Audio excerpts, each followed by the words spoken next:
آقا کریم علیہ السلام نے ارشاد فرمایا لیس منا من تشبہ بغیرنا، وہ ہم میں سے نہیں ہے جس نے ہمارے غیروں سے مشابہت اختیار کی، جو ہمارے دین سے ہٹ کے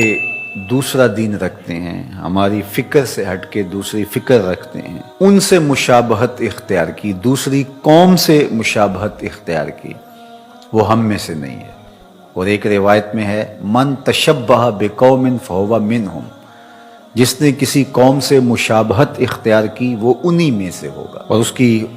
ایک مثال آقا کریم علیہ السلام نے یہاں ارشاد فرمائی لا تشبہوا بالیہود ولا بالنصارى، یہودیوں اور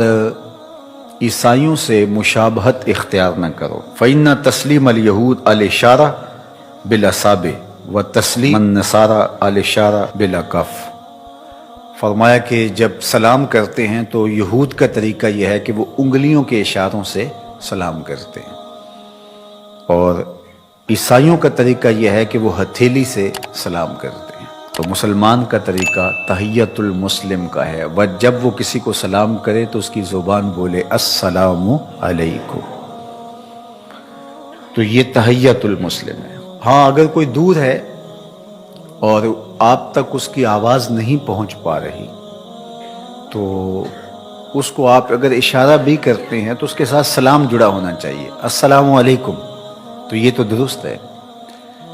جو اصل ہے وہ تھی اور ساتھ آپ نے اس دور والے شخص کو اشارہ بھی دے دیا تو اس کی تو گنجائش ہے،